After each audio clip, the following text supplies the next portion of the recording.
did 2 whole cars. It was me, Dez, and me 3, right? And on the first car, in small letters, it said, "All you see is," and then, you know, big, you know, block silver letters, it said, "Crime in the city," right?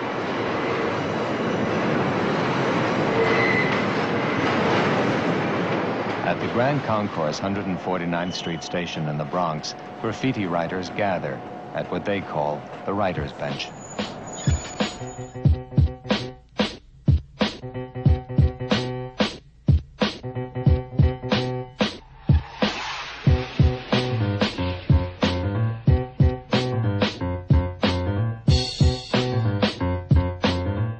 What's good, what's good, what's good? Live from the writer's bench. It's your man Kill with my usual soldiers on tap. What's good, y'all?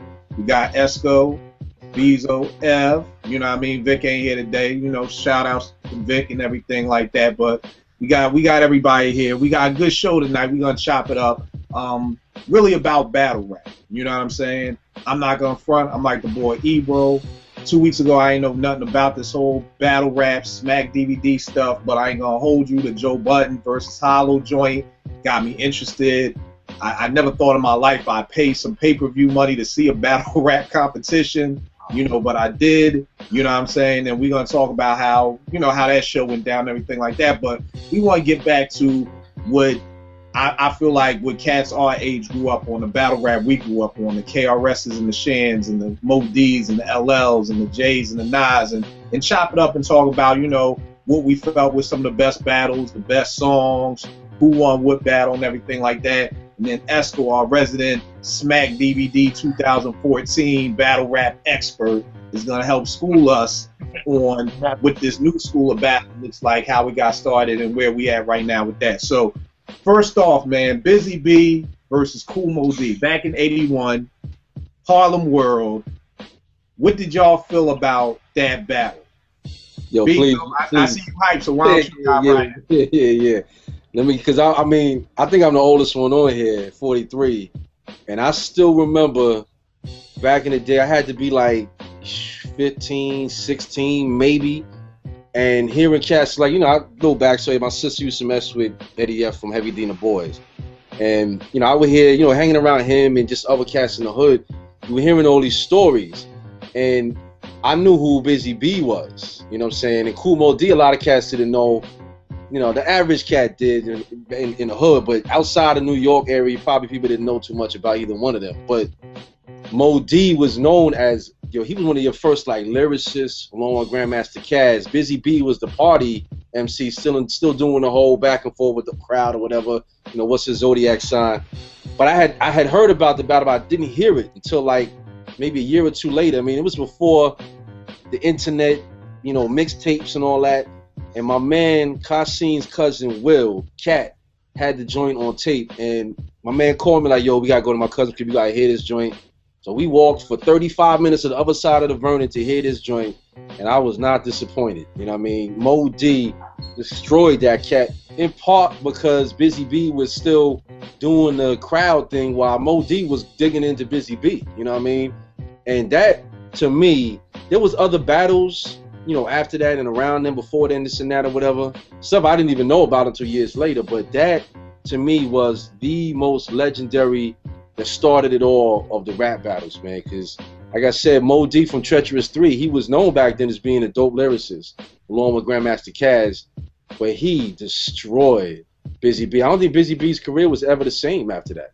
Now, let me ask you this, because you being from New York and you being there, because when I heard it, I felt like Busy B wasn't even ready. Like that dude, like you said, he was still doing that with his zodiac sign and the bomb did the bomb. You know, he's still doing the old school stuff, and Moe Dee kind of just like went at him. Like it was like, you know. So I'm like, was Busy B even mentally prepared? Did he know he was battling? Was this one of them shows where it's just like, yo, we got Moe Dee in the house, we got Busy B in the house?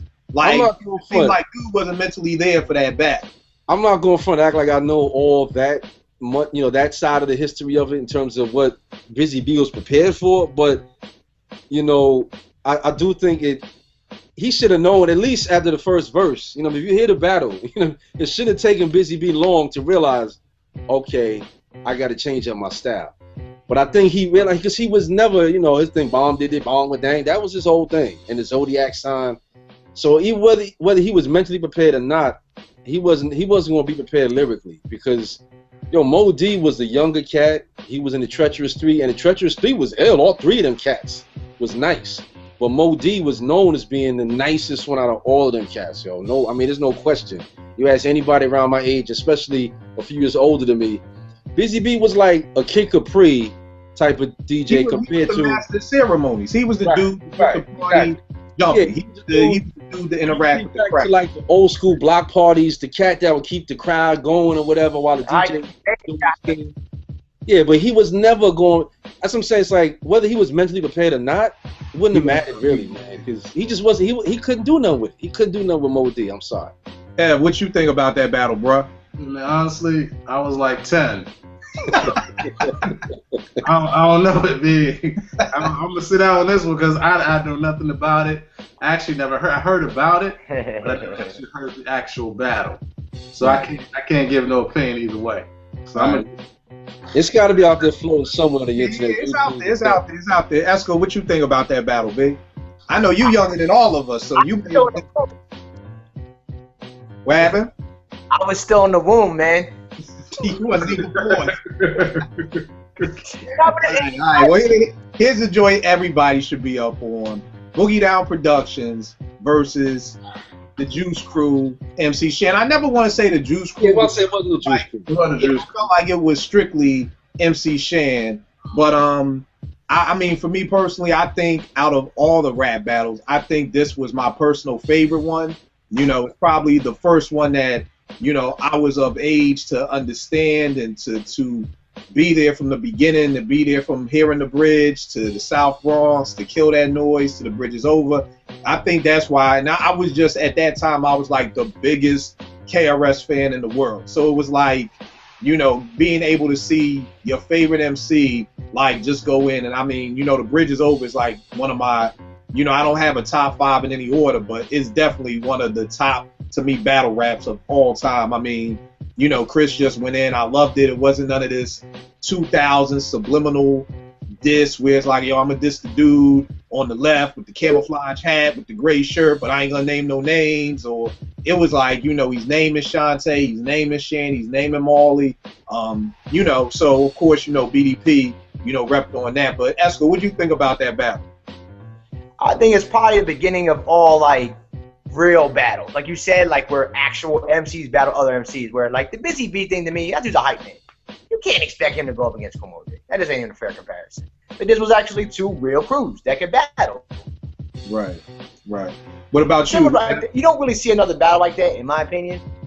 Like, in Cannabis and then, Nas and Jay. Like, that wasn't an ill battle. And then Eazy-E and Dre, Eazy-E's not really a rapper. You know what I'm saying? Like, he's another one, whatever. But those were those are MC crews in battle, in my opinion. You know what I'm saying? I think it's probably the first really good.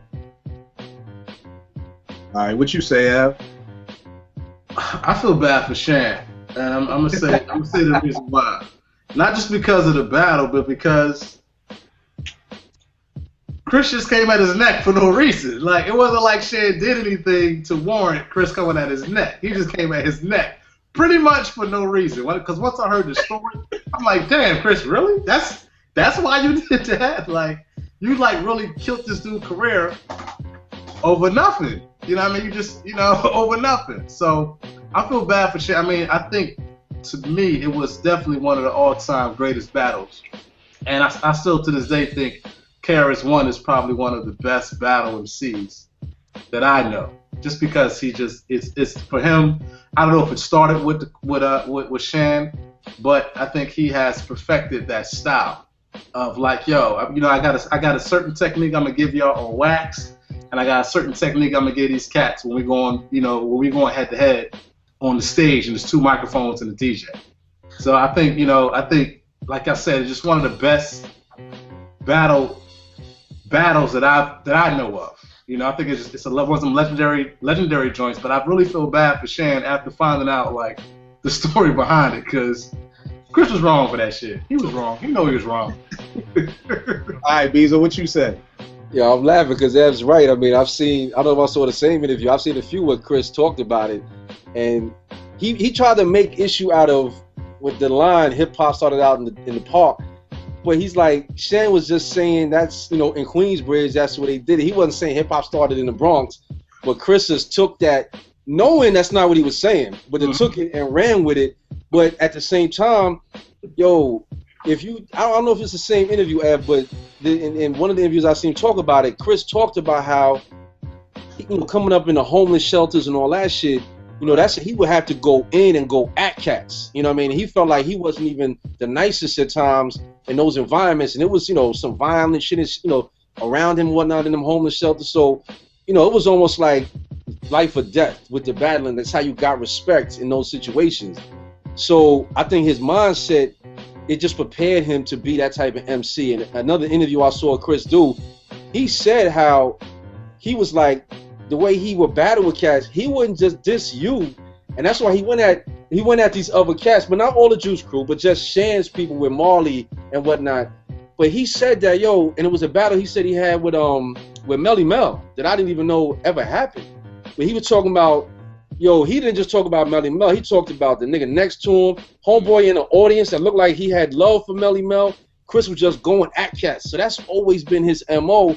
And I'm sure for the same reason, like Ev just said, like, yo, that's one of the reasons you gotta love that cat, man. That nigga, Chris, pardon my French, he's hip hop though, man. True. But that battle, like all of y'all said, I mean, like I said, the Busy Bee, Moe Dee joint made the battle like crazy popular in the city, you know, in the hood and all that.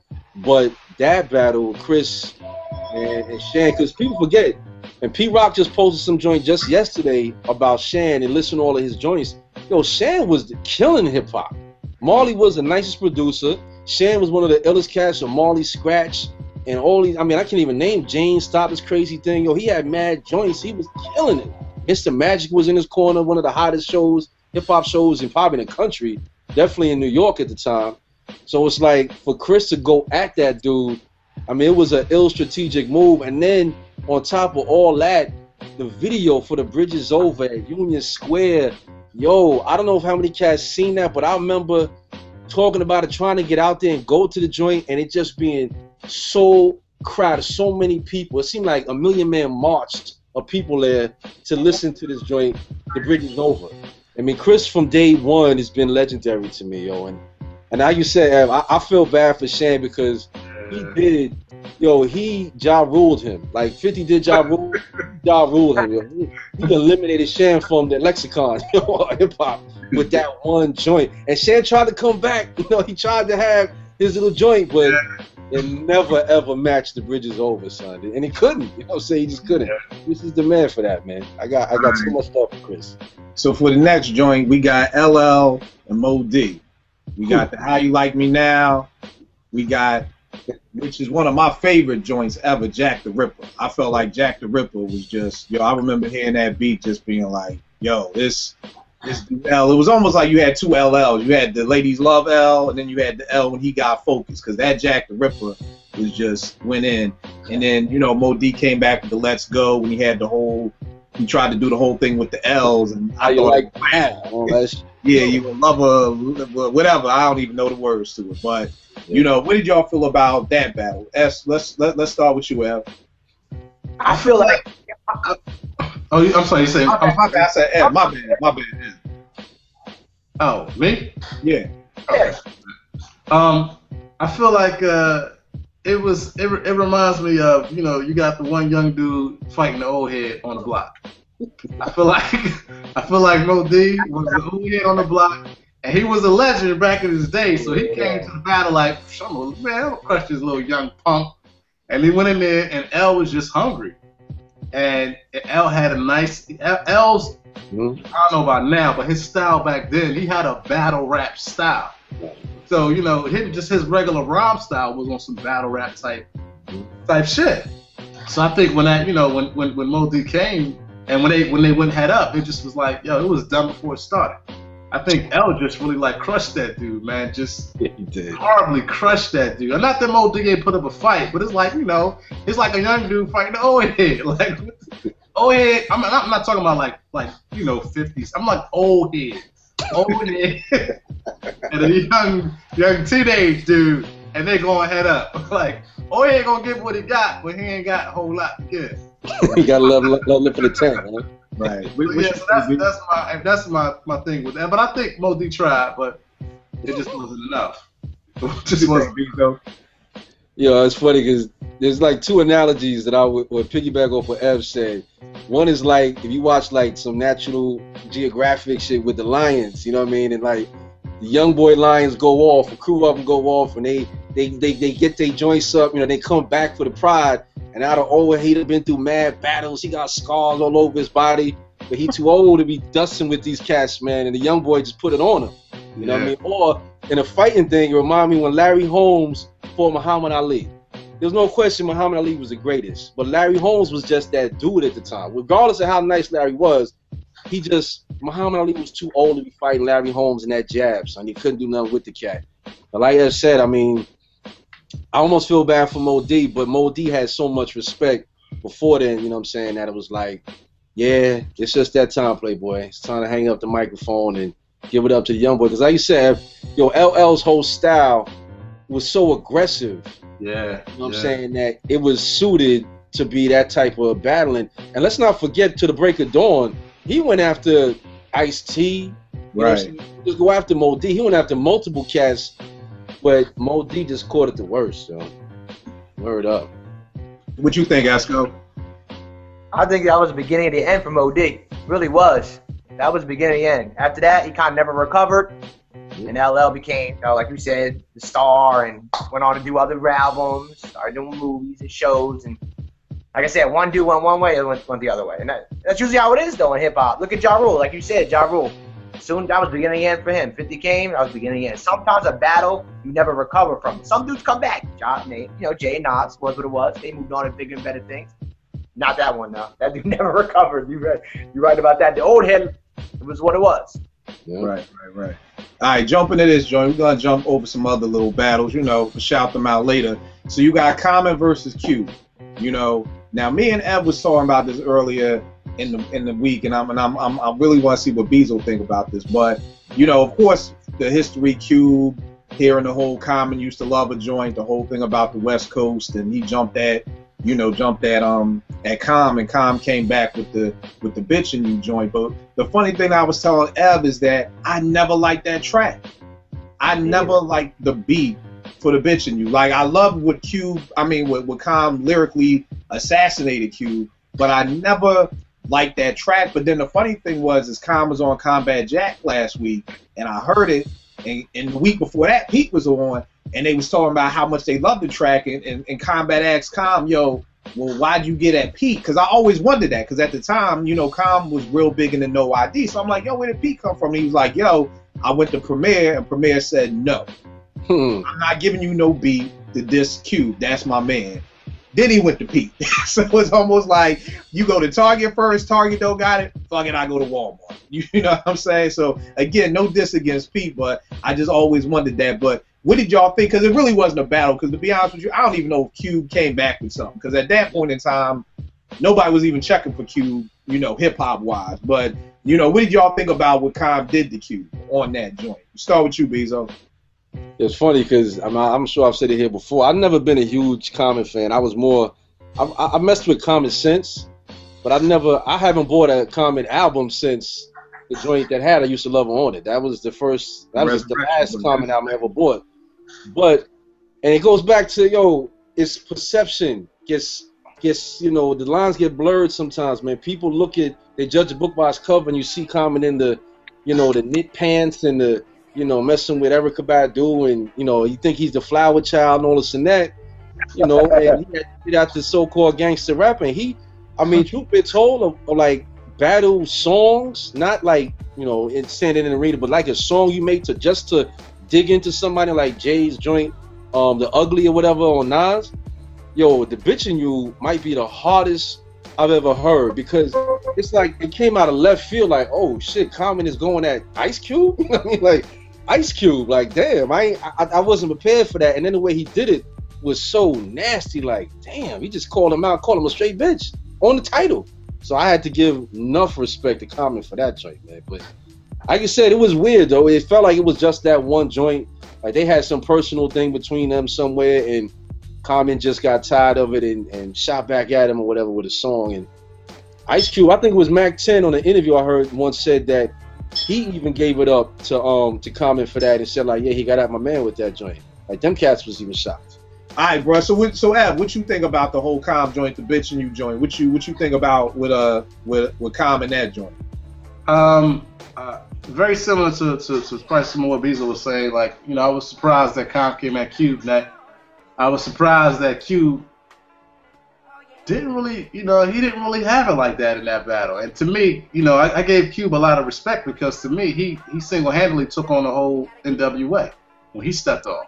Right. It did some damage to them cats. Right. So, you know, I know this is you know, definitely a long time span between that and his beef with Common.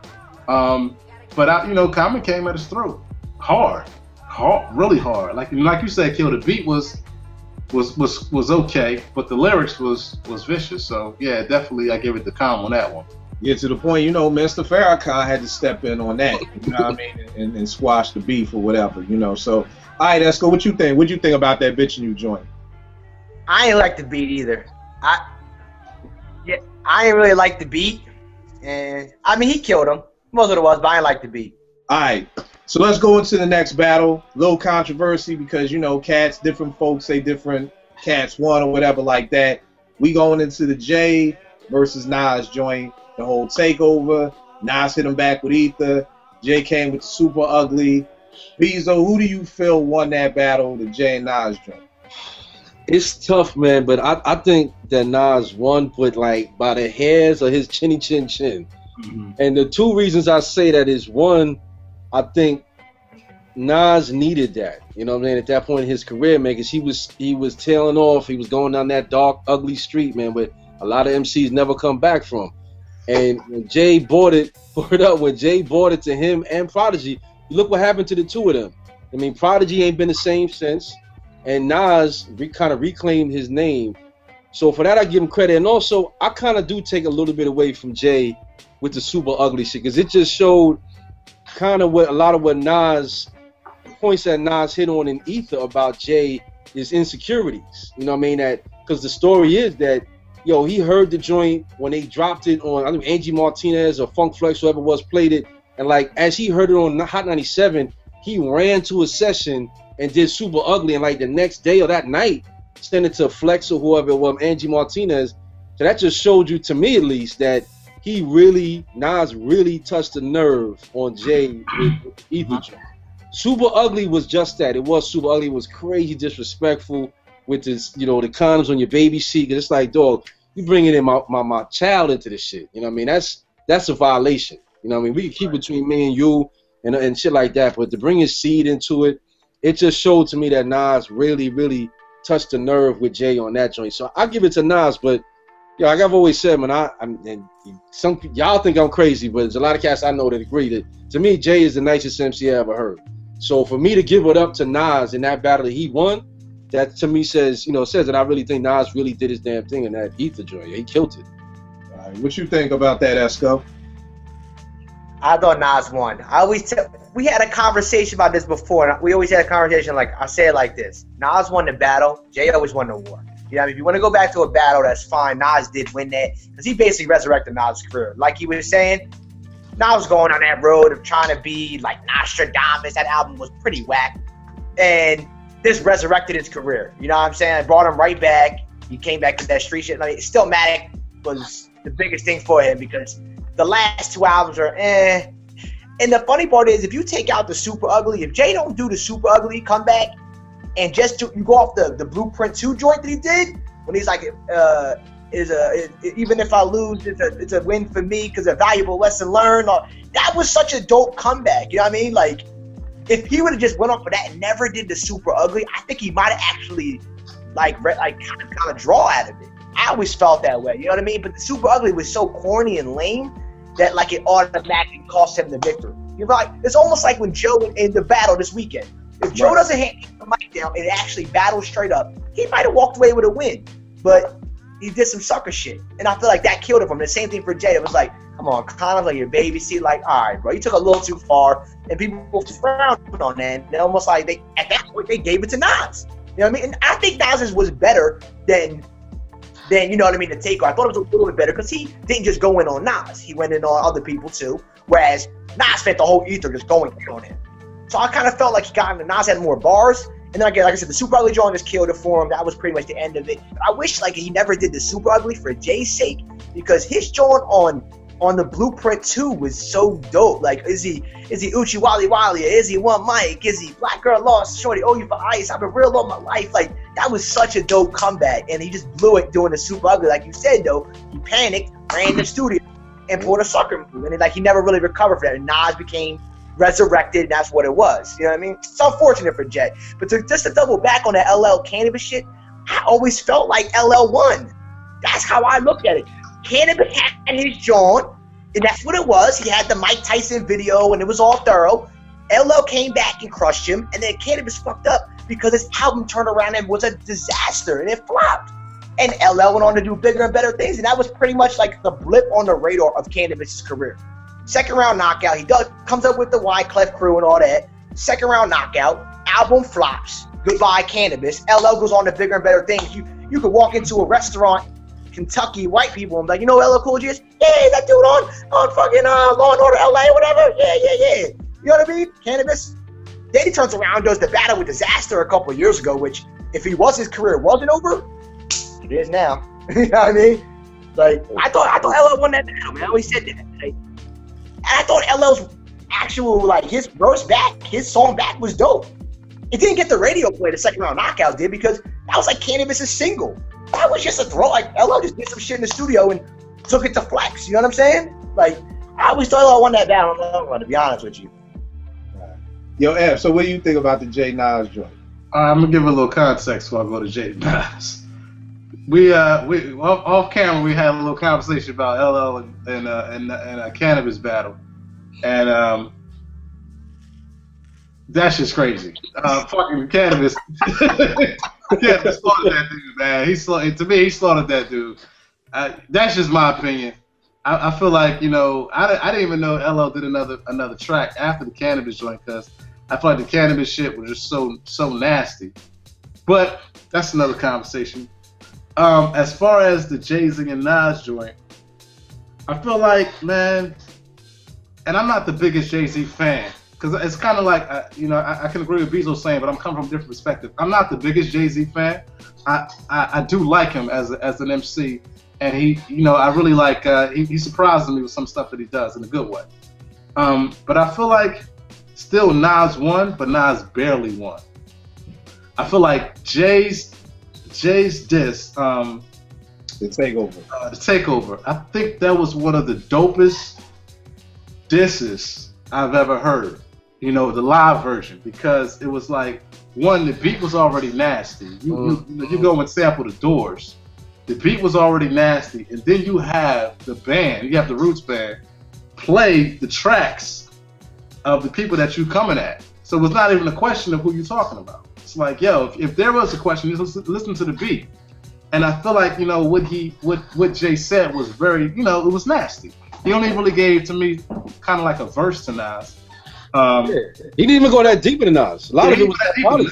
Yeah, he killed Prodigy, something just disturbing. But I feel like when Nas came with the ether, my issues with the ether was, I wanted, you know, I almost wanted to cast that. I wanted Illmatic Nas.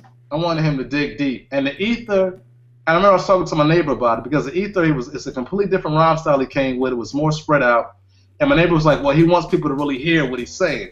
And I can dig that. But I'm like, yeah, you still could have came at his throat a little bit, you know, style-wise a little bit harder. But I think, like, just Nas didn't really let up. I think, you know, doing the ether, to me, Got Yourself a Gun was kind of like a little stab. Some of the shit off Godson's album he was still coming at his neck a little bit. And I just feel like, Nas won. At the end of the day, Nas definitely did win. But he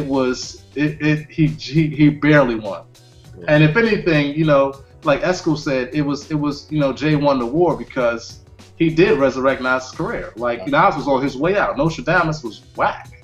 Like, you know, whatever he was doing, or whatever pedestal he had put himself on, he was going way out in the wrong direction.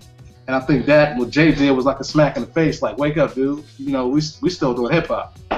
So that's my thing with the Jay-Z Nas. I give it to Nas, but he barely won that one. Yeah. Now, the funny thing with me is talking to both, you know, you and Beezo about this so much. I think for years I always wanted to say, I always said Jay won, but at the end of the day, if I really got to take a step back, it is like Nas won. But I agree with everybody. Like what's that thing in the race where it's like photo finish? Like it was close just because for me, I didn't like Ether. I think I was one of the only folk who I didn't like the beat. I felt like the rhymes were like really Freestyle Friday, 106 and Parkish, like you look like a camel, corny, you know, whereas I felt like Jay was like strategic with it, and I just felt like, you know, I just didn't get it. When I heard Ether, I was like, oh, that's like, I thought like, okay, well, Jay won, you know, but it's like the rest of the world, you know, when Hot 97 played it and Flex was dropping bombs on, it's like everybody was losing their mind, like, yo, he just destroyed Jay, and I was just sitting there like stuck on stupid, like, I don't get it. Like, y'all think that's better than the Takeover? But again, just like Esco said and everybody else said, was super ugly. I felt like that just kind of put the nail in the coffin. It was almost like it was Jay's battle to lose, and he lost it because of that super ugly. Same thing like you said, Esco, about Buttons this weekend.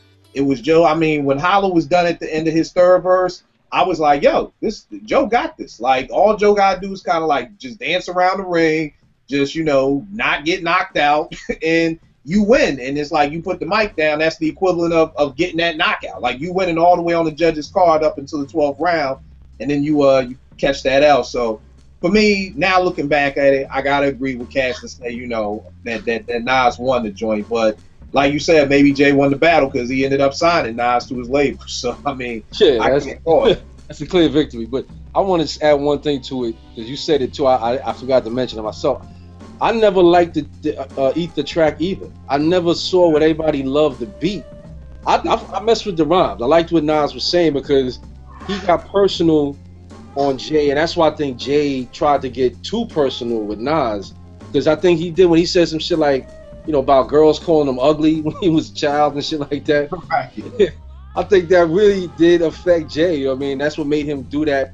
But like I think Ev, you said it, where it was like, or maybe you said it, Kill, that it was his battle to lose, and he did. He just went too far. Like, dog, you could have just left it at Ether, and Cass would have said Jay still won. You know what I mean? Because the track was dope.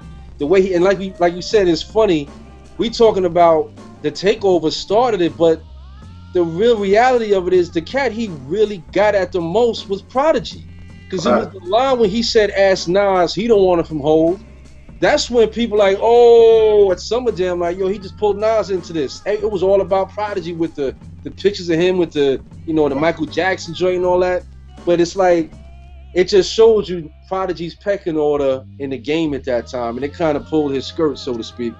Like, all right, P, you've been talking shit, crazy hard shit all these years about niggas. Now you got somebody that you directly can rhyme about and get at. Let's see what you got. And Prodigy ain't been the same since. The best shit he had since then was the joint with I forget the name of this shit, man. With the Alchemist and shit.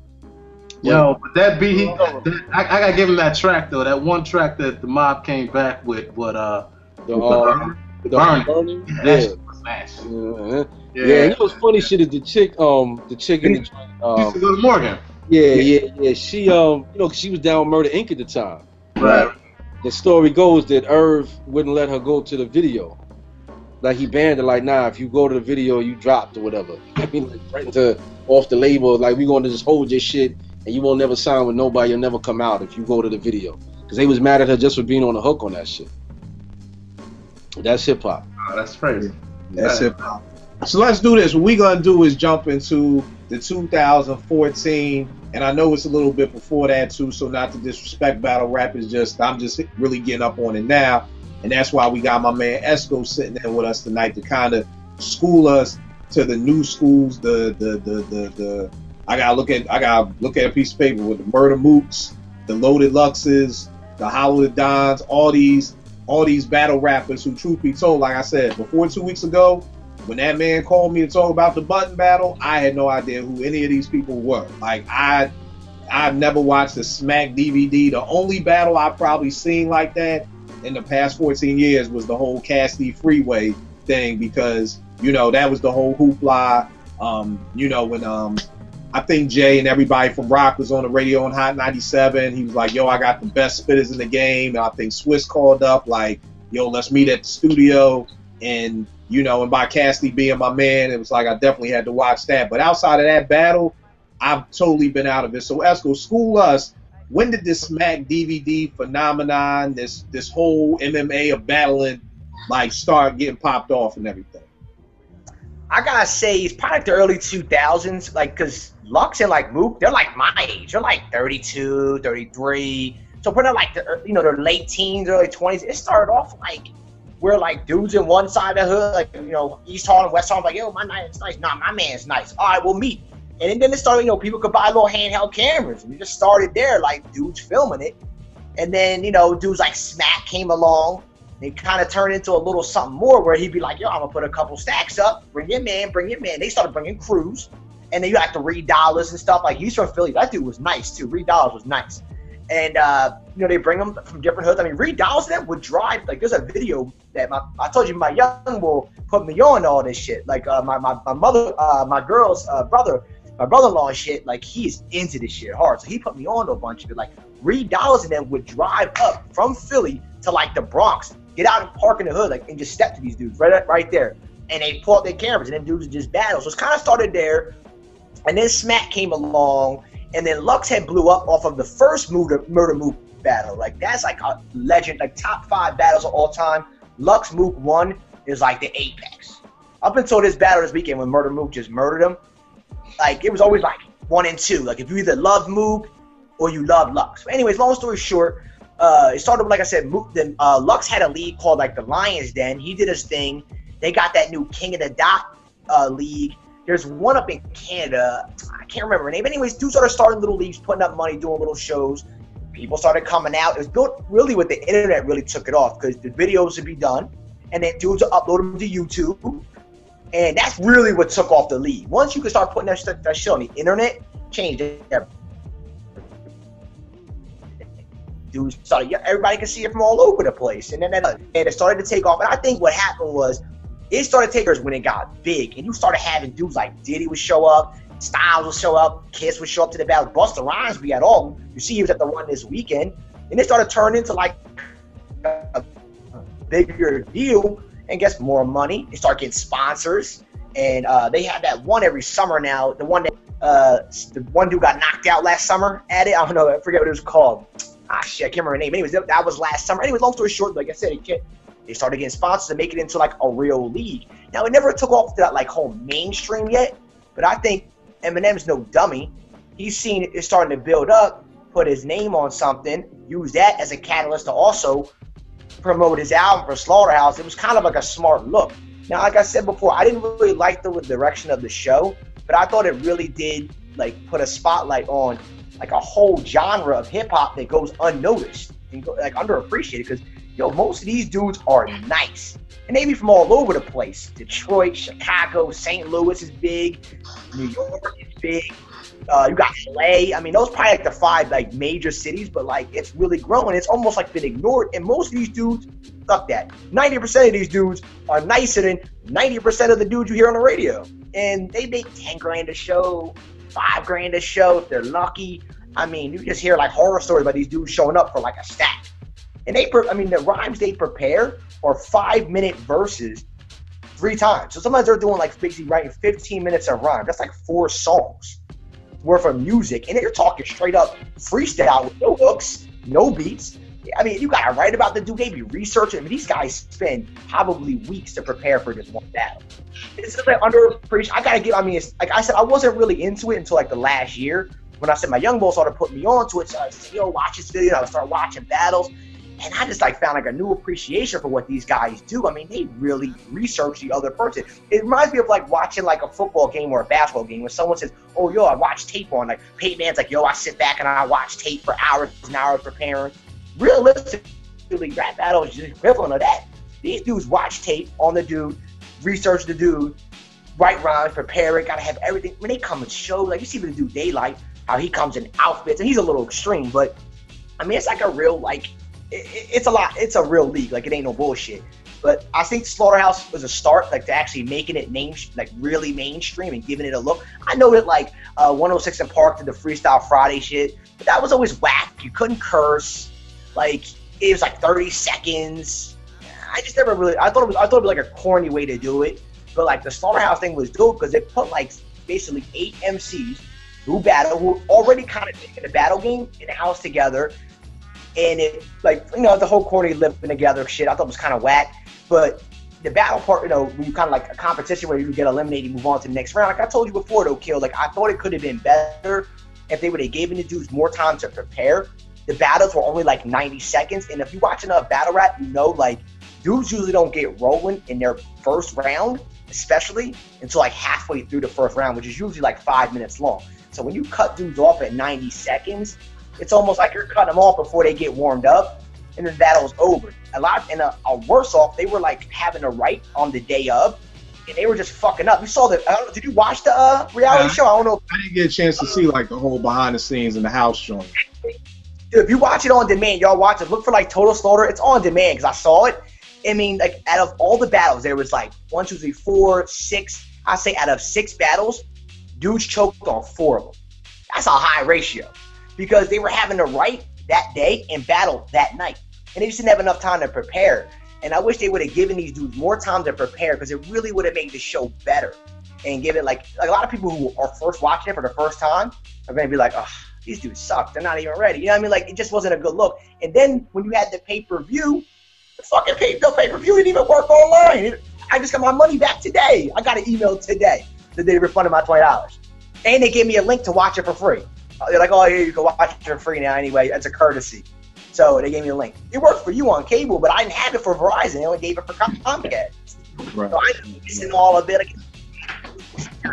I hope that you can learn from all the mistakes. They made a lot of money to be made. They actually took it seriously and devoted like real money to it. Yo, it's a big business and it's grown. You see if they packed out the Hammerstein. Hammerstein seats like $5,000, 5,000 people. Dude, when I look for it was like almost $200 for the cheap tickets. All right, cool. So with that history man, it really has. So with that history of battle rap, Beezo, tell me, how do you feel about the battle rap? I mean, I'm sure you've seen some of them. I don't know who saw the Joe battle this weekend, but what do you feel about battle rap right now, where it's going to? We talked about where it started on wax, making records. Now they're really no longer making records. They're, like he said, you're in somebody's sneaker store in Harlem, you're in somebody's block in Philly, you're on somebody's block in the Yonkers. How do you feel about where battle rap has come to now? I mean, no, I haven't watched the Joe Budden's joint, and I didn't know there was pay-per-view until just now. That just blew my mind that people actually paid $20 to watch it on TV, but that's a whole other deal. You know what I mean, for Joe Budden is no thing. But I'll say this, I mean, not to be disrespectful to the whole game, but I don't care for it, man. I mean, dudes rhyming Acappella, and I've watched some. I just hit my man trying to find out the cat's names, man. It was this battle. He's like, yo, because he doesn't really care for it neither. You know, he used to manage DOS back in the day, but he put me onto this one joint. He's like, yo, this one you got to see because it's ill. I cannot remember the dude's names. It was some hood cat from Harlem against some white cat. I think he's from BK or somewhere else in New York or whatever. And it was ill. They both said some crazy ill shit. But to me, part of being a dope MC is your flow and how you ride a beat. You know what I'm saying? How you sound over a drum track. And I take it back to like the BET Awards show when they had their little get along gang thing every going in and come back from commercials with the cats. The ciphers. Over, what's that? The ciphers? Ciphers. Yeah, that was the weakest ciphers I've ever seen in my life. But when cats was rhyming over like impeach the president and stuff like that, to me that's battling. You know what I mean? KRS, all these cats we talked about, in terms of where they came from, going back to like Busy B and Moe Dee and all that shit, it was always over a beat. Even if it's just drums, just some DJ cutting impeach the president back and forth, or the James Brown track with drum track or whatever. But dudes rhyming a cappella for 5 minutes, I can't get into it, man. It's it's kind of like MMA versus boxing to me. Boxing to me is the science, because you don't have to be the best fighter. It ain't always about who the best fighter is. Styles make fights. You know what I'm saying? And like I said, part of how I see an MC being a dope MC isn't just because he can put words together. You know what I mean? I can put words together, but you'll put me behind a mic over a beat, and I'm not going to be nearly as good as if I was just to read my rhymes and shit. And I've watched some of them joints, and the cats, there's no it isn't just like, oh, okay, nigga just riding. It's just niggas talking, and some words is put together, and they talking about each other. And I'm not, it doesn't do it for me, man. I'm not to be a Debbie Downer or nothing, but I just don't feel it, man. I just can't get into that shit, man. And like you said, Kill, until I saw that link, I never heard of Hollow the Don, disrespect to him or none of them. I never heard of none of those cats. You know what I mean? And like I said, the epic joint that my man sent me, and he was like, yo, this shit is like, it's being talked about, one of the dopest battles in that, in that arena, that style in ever maybe. And it was dope, but I don't even remember them cats' names. It never resonated long enough for me. You know what I mean? Because the whole way of doing it just don't do it for me, yo. All right, Ev, what you think, bro? I'll first start off by saying I don't have enough information on it. Like, I haven't had a chance to really sit and watch these joints enough. But my initial impression of it is it's not too far from where Beezo's at. Like, I have a positive and negative that I look at some of the stuff. One is the fact that there is no beat. There's in a sense, there's part of it that I don't like, but in a sense, there's a part that I tip my hat to them cats for. And my thing is, when you take away the beat, for me, I'm a person that when I look at an MC, I look at how they ride the beat. That's one of the things that goes into the pot of how they measure up in my book. Like, I gotta hear them ride a beat and see how their melody is, see how they freak it, see how they play with that, because the beat, man, it's like, in a sense, it's not a rule, but it's a guideline, and you gotta see how dope you can be within this guideline. Right. So part of that for me is it's hard for me to really look at that and really take it in, because there is no beat, But that's just me, just coming from a older trained to school thought. But at the same point in time, I tip my hat to them cats, because when you do take away the beat, you hear everything the MC is about. And there was a point with Joe Budden that I kind of already knew, but it basically got confirmed when I saw the battle he did with Hollow the Don. When you took away that beat, you realize that Joe Budden doesn't really rhyme like that. He don't be rhyming all like that. If you listen to this way his cats, when he ends his bars, he'll go 3 or 4 bars before he says any type of rhyming word. So it's just in a sense, it sounds like a lot of spoken word, what he was doing. But I mean, for everybody else, like I said, I can't really say yay and nay because I never really researched it, but it's not really my cup of tea like that. It's the fact there is no beat. It's too loose. And for me, I can't. When it's too loose like that, you can go in there and write anything and just kind of spit it out. Now, in certain cases, some of your dopeness will come out, but in Joe Budden's sense, some of his some of his faults when it comes to being an MC came out. I'm like, yo, that cat really ain't rhyming like that. So I mean, that's my take on it. I did see one where it was, but I get another thing too is it's entertainment. The fact that these cats on pay-per-view, the fact is it reminds me of the hype around boxing, and some of these cats, to me, Low Deluxe, are straight entertainers. Not that he's a dope MC, but he knows how to be an entertainer as well. The fact that you come out on stage with a cardboard casket, that shit just it reminds me of seeing I can't even say. He kind of reminds me of Floyd in a sense. I'm gonna give you a show. But yeah, that's my thing, man. And in a nutshell, it's as you can see, I don't have enough real research to really give any hardcore stuff about it. But it's not right for me right now. It's not really my cup of tea like that. Right. And I Kill. think, what's up, B? I was gonna say, not to cut you off, but if you think back to when we had that show and we talked about like the difference between a lyricist, an MC, and a rapper, and one of the examples I gave was like a cat like Greg Nice and even Q-Tip, how Greg Nice, nobody would ever confuse him with being a dope MC, you know what I'm saying? But what made him so ill between his voice and his delivery, the way he would ride the track, would make him enjoyable. Like I was saying, it's entertaining. It's pleasing to the ear.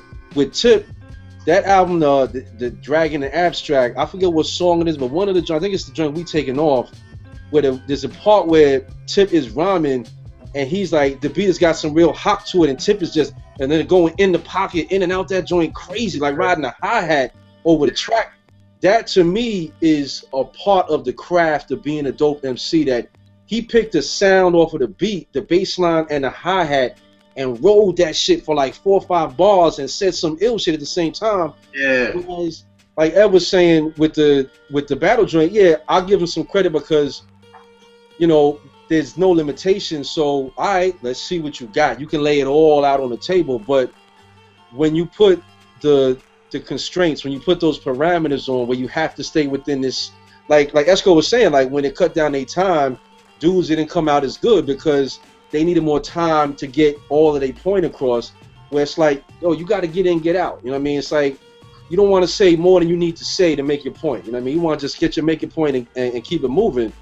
And just the way you flow as an MC, to me, is vitally important to you being a dope MC. Because I know a lot of people that can write. I could write, but I can't spit. I can't get up there on a mic over a beat and be on the level of a Q-Tip and these other cats. You know what I'm saying? Not to say I could be on these battle cats, you know, level either. I'm not gonna go that far, but it's like I said before, that I think it's like the N1 joints, the Rucker Park shit, compared to the NBA. You know what I'm saying? You know Durant could go kill a Rucker, but can the nicest nigga from the Rucker even be a rotation player in the NBA? Not really. Was it Ray for Austin and a couple others? I think you said before them he killed Jamal Tinsley. The only 2 cats from the Rucker that made it in the league. Yeah, and I just want to add on to that. Quick piggyback real fast. Just the beat itself, my bad. The beat itself really helps you see the MC style. And when you don't have that, it's hard to really to determine. You can't really see their style shine through. You know, you don't really. It's hard to really grasp where they're coming from. For me. And I think for me, I'm somewhere in the middle. And it's kind of like what you said, Beezo, the whole thing about N1. I think that's a great analogy, and it was the same one I was going to use. And it's one of those things where I think from, like I said, 2 weeks ago, you would have asked me this, I probably would have been on the same side of the fence with Shan. But from watching all these battles, I think that these dudes have a lot of skill. It's the same thing with the N1 dudes. Them dudes can hoop. You know what I mean? They can play ball. They could probably play in your, like you said, can they make it in the league? I don't know. What I would love to see is, because what I give Joe Budden's respect for is going down to that level. I give Joe a salute for saying most industry dudes don't want to step down there. You know what I'm saying? Like, for a while, there was a huge gap between Julius Erving and them dudes going to the Rucker Park and Iverson going to the Rucker Park. You know what I'm saying? You know, Magic and Bird and Isaiah and Jordan and that whole 80s crew, they didn't go to Rucker Park to play.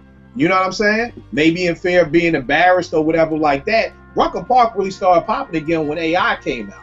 AI is the one who ushered in that whole N1, all that playground phenomenon. So I give Joe respect for even going down there, because most players don't even really want to go to Rucker Park like that because they scared to get embarrassed, and there's really nothing in it for them. You know what I'm saying? But I think it's the same thing. I would love to see one of these Loaded Lux, Murder Moods try to make a song, because I'm like, if they've been around, like Esco, if you saying they've been around for the past 14 years, I would think, why don't any of these dudes have a deal? And they might, because I don't know. Rough Riders. Mook was signed to Rough Riders, never popped off. Mook got signed to Rough Riders, never popped off, really. And Lux, yo, he's all right. He got a mixtape out. I'll send you the name of it when I hang up when we're done. Yo, he stopped. Yo, I told you, you got a joint with him and Kiss. He got a song with him and somebody else. Yo, he's okay. He's actually pretty dope. Of all the battle rappers, but see, I think my thing is that, to me, then I feel like, but if you dope, then I should have heard about you by now. You know what I'm saying? Like somehow, some way, like I always say, like if it's dope enough, it'll get to me. And this is how battle rap got to me, you know, because it got to this level. But again, that would be my challenge for them because like you said, Beezo, like I said, the N1 dudes, those dudes can hoop. You can't just go be a regular basketball, an average round the way basketball player and go in the gym with them dudes and not get crossed over and not get dunked on and all that stuff. Do they have what it takes to make it to the league? Probably not. You know what I'm saying? And I feel like it's the same thing with the battle rap, with this whole Smack DVD. These dudes have skills. I can't sit back and deny the Bone Collector's handle. He may have one of the best handles I've ever seen since God Sham God. I'm not going to deny that. Will that work in the league? Probably not. You know what I mean? So it's the same thing. It's like there's no way I can front and say these MCs don't have skills. They have skills. They have the skills to be able to make an album or make a song. I don't think so. You know what I mean? So you know, what's a perfect example of that? It was Craig G. That was Craig G's whole thing back in the day. He was known for being the ill battle MC or Supernatural. Yeah, but you could be in the room and just point shit out, and the nigga would start spitting. My man Suleiman used to run with Diggable Planets, same thing. You would just point this shit in the room and he'll throw it in the verse, and it was crazy. But you put him in bars. You got 16 bars to spit. You know what I mean? And it was never the same oomph was never there. And my man just hit me back. The cats I was talking about, I didn't know their names, was Math and Solomon. White kid was Solomon. Solomon. That was Solomon.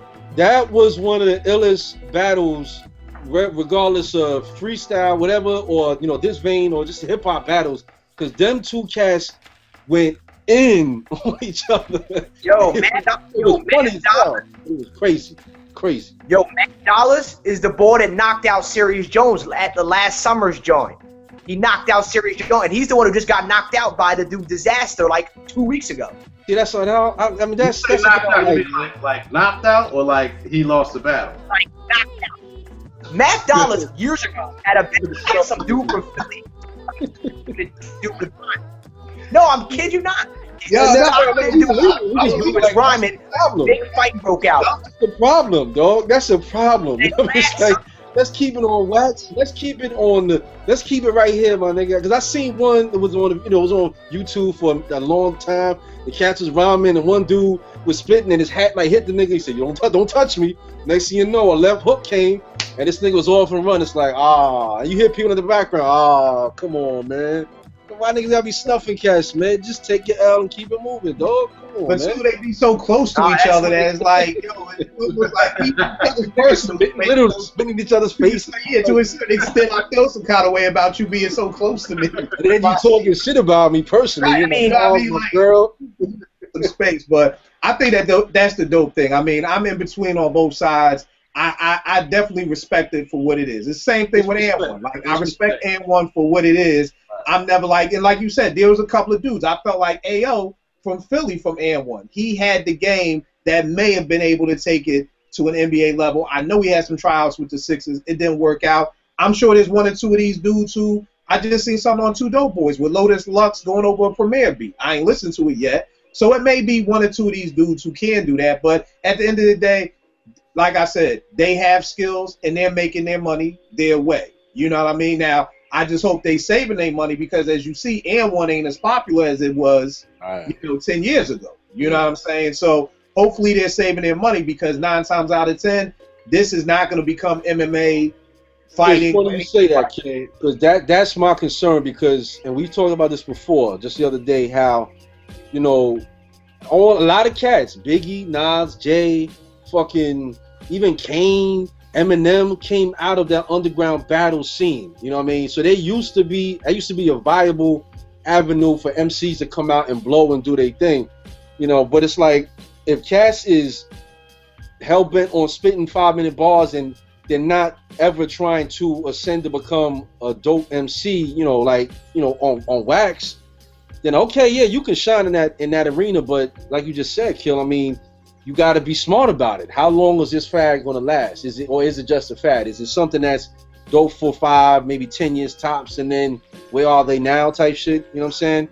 So you got to know, like, yo, I would love to see some of these cats spitting some heat over some whoever tracks, you know, some hot shit on a record that I can listen to with a beat. You know what I mean? To show like, yeah, nigga, I could flow in either arena. I could do my thing on either side. Because I'm sure there are some cats. I'm not gonna sit here and try to guesstimate, but I'm sure there's plenty of cats in that world that you put them in the booth and tell them, all right, nigga, you got 16 bars to spit, and this is what we talking about. This is the topic of this song right here. I'm sure there's a number of them cats that might not be able to shine like they do in that other arena. You know what I mean, with the battle raps. Right. But so, you know, kudos to Joe Buttons. Kudos to Joe Buttons for taking a chance. You know, I know I always go in on the cat, but I give him respect for that. You know, putting his MC neck on the line like that. You know what I mean, and stepping into that arena. So I give him respect for that. What you saying, Esco? But the thing about it is, these dudes make a decent salary. I mean, Murder Mook and them, they might do 2-3 battles a year. They're getting 40-50 grand a pop. That's a nice little salary. You do 2-3 battles a year, and they can keep doing this forever. It ain't like you got to worry about, was my label going to drop me, or people going to pay for my show. If you nice at battling, you can But is it always going to be 40-50? Right, that's the question. The whole thing was, when AND1 first popped off in '96, like, I remember when I first got the first tape, they sent it to me at EAA with Skip, you know, but eventually that playground stuff started to die out. Like, there was a time David Stern would be at the Rucker. Like, it was at its height. You got the commissioner of the NBA at the Rucker Park, but trust me, Adam Silver ain't at Rucker Park this summer. That dude is not, he's not going to see Kevin Durant hoop out in Berry Farms. Like, that thing got played out. Like, I was shocked there's still an AND1 stuff be going on. You know, and I was heavily into AND1.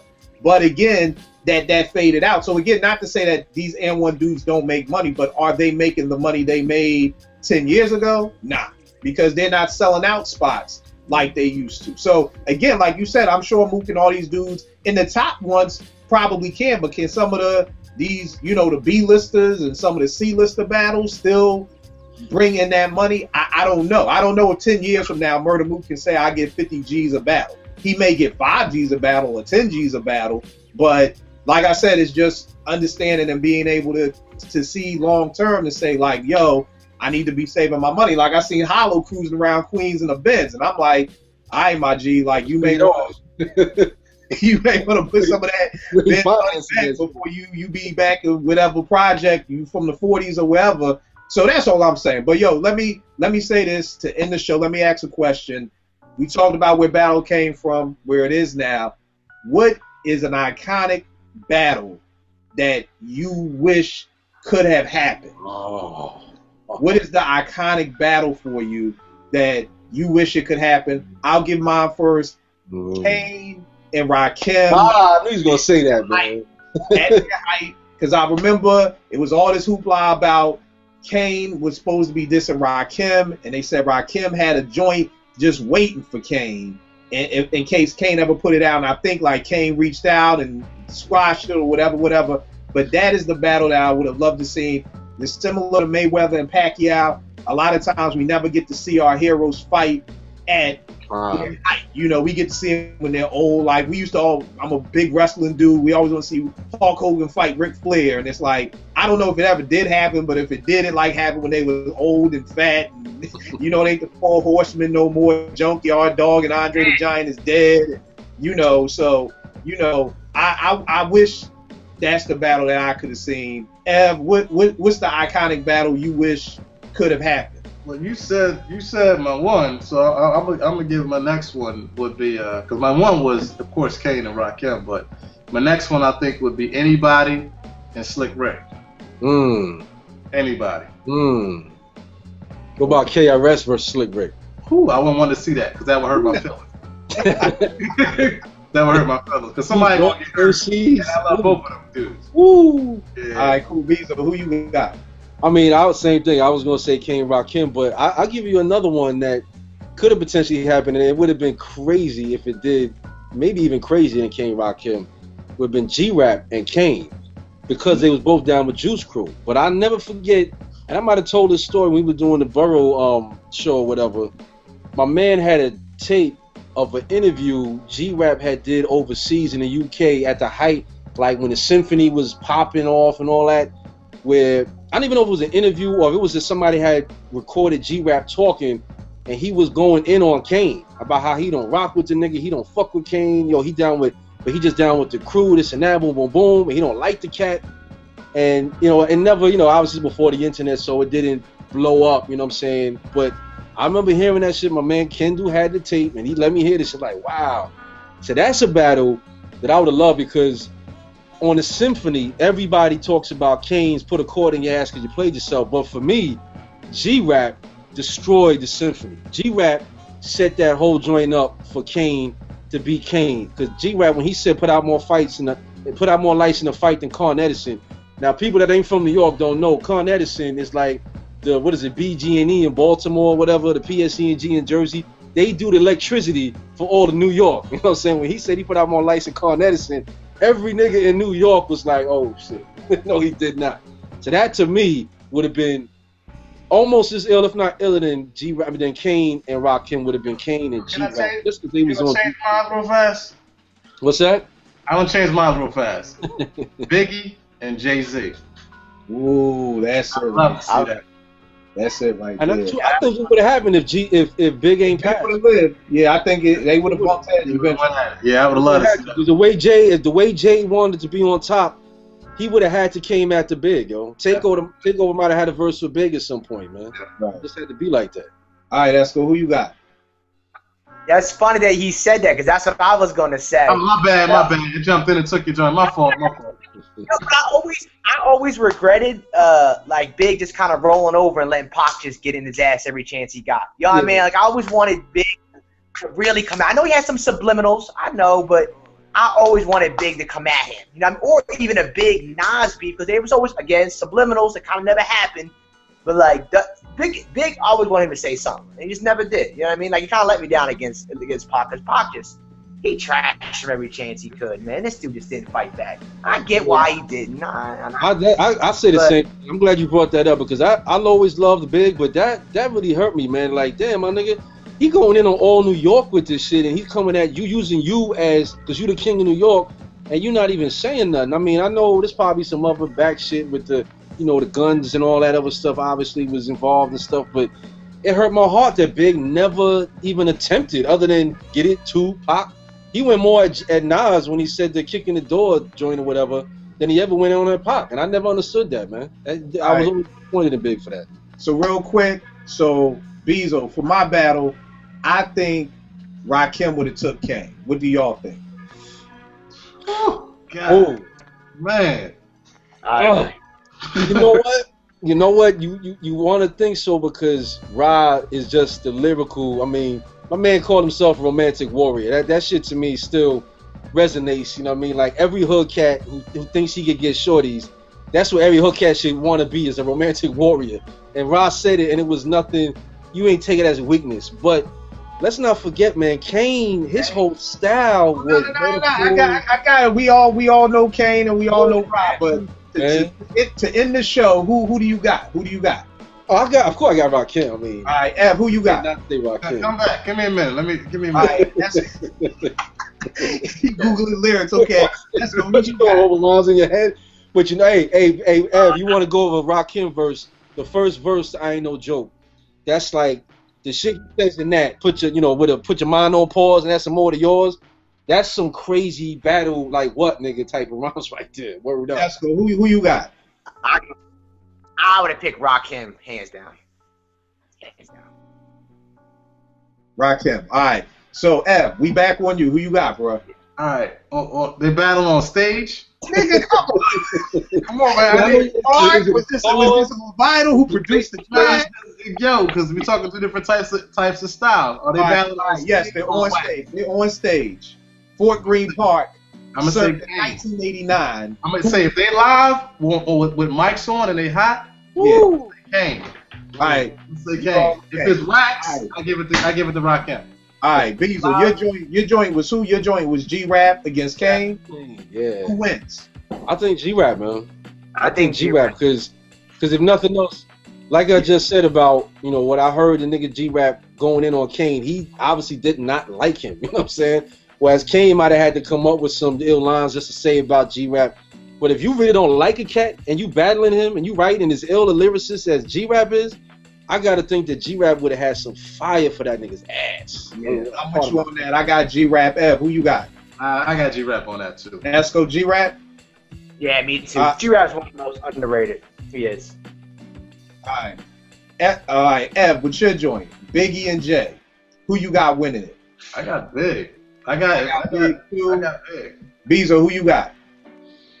Wow. Oh, I didn't know who was going to ask me that. Come back to me on that. Come back to me on that. Now you got to go Google lyrics. All right, Esco, who you got? Big and Jay. I like that Ed brought up that, like, if they do it in person on stage or on wax. I think on wax, Jay can hang with him maybe. But I think on stage, face to face, Big just destroyed him. I give him that. And I'm glad you brought that up because I never looked at it from that perspective. Face to face, Big just eat him up. His presence, his demeanor, his aggressive nature. Jay's more smooth, laid back, like the Joe Budden Hollow thing, where Joe wants to kind of lay back and say his rhyme. That don't work face to face, especially against a Big, and Big had presence. You know what I'm saying? Like in person, a Big over. I think he would have won in person. On wax, I think maybe he could have hung with him, but not in person. Big would destroy him in person. All right, Beezo, what you got? Whew. Oh man, that's tough, man. Oh man, you stuck. All right, Esco. We got Big and Pac. Who wins? You a Pac dude. You a Pac dude. You know what makes me mad? It makes me mad because I always said if Big was a better lyricist than Pac. Pac had passion. That's he was he could rhyme. He was nice, but it was his passion that motherfuckers loved him over his passion. And the way he could tell a story and make you feel like you were right there. You know what I mean? So who Big wins, bro? But Big was a better lyricist all day. So if they battled on wax, I always thought that if Big would have just wrote something, he probably would have won. But he just laid down for this dude. And I just always, it's the one thing against Big that bothers me the most, man. He just laid down for this dude, man. What you got, Ed? Which one? Big Pac. Big Pac. See, I hate to be difficult because I know we at the end of the show. You just want to get a straight answer out. But I'm going to say, what Pac we talking about? It's like 3 or 4 different types of Pac. Which Pac one? had his principle. Pac and whatever you feel Pac was his best, that Pac. Oh, God. Tupac. Man, ain't we did enough of this East Coast, West Coast shit, man? Can't we just move away? Beezo, who you got? I got Big without. I don't even know. I won't say that's not even a question. This is like, do you trade Andrew Wiggins for Kevin Love? Like, this ain't even a conversation. You trade Andrew Wiggins. But Pac is nasty at his prime. Pac was nasty, but I give it to Big. All right, who you got? B, you with us? I got Big, and I got Jay. Oh damn, I forgot all about you. We still. I got Jay on the Big and Jay. What you still talking about, B?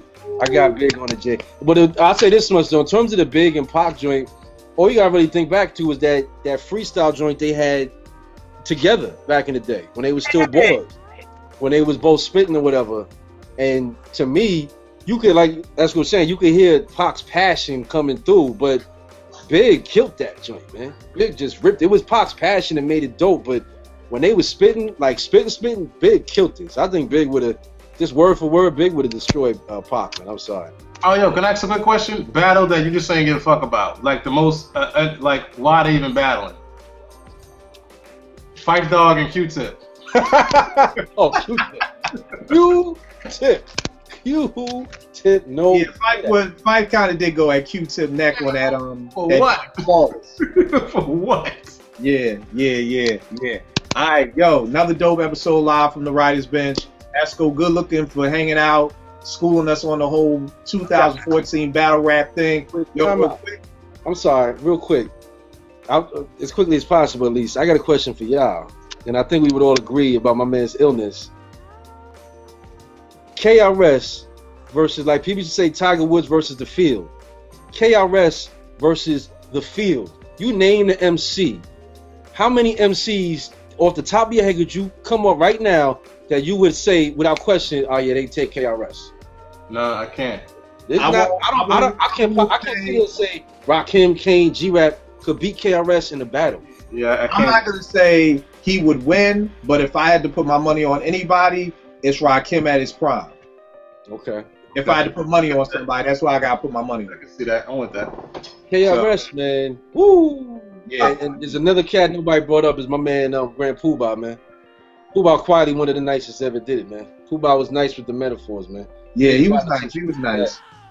So yo, live from the writer's bench, another dope episode. Gotta make a quick PSA. Yo, if you don't got it, go out here and get your Vinyl Junkies t-shirt. You know what I'm saying? The ill. Let me be quiet. So Ev, say something so the camera can come to you. Yo. Check it out. It's your man Nas. You know what I'm saying?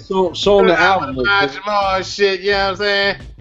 Yeah. That's what you get. That's what you get if you mix Nasty Nas with the Ahmad Jamal Awakening. You get the Ill Awakening. This is me and Ev's company, Sidebar Vintage. Get your Vinyl Junkies. Check us out, sidebarvintage.com. It's a dope site. It's a blog over there. All the writing that we do. We got an ill about our mission statement. It's a video. It ain't no talking. Y'all ain't never seen that. I ain't never been to nobody's site and you go to the about or the mission part and you see a video. You see the shirts getting made. You see why we started the company. It's an interactive site. Any other clothing site you go to, you don't cop nothing, you leave. You do not have to leave our site if you don't cop nothing.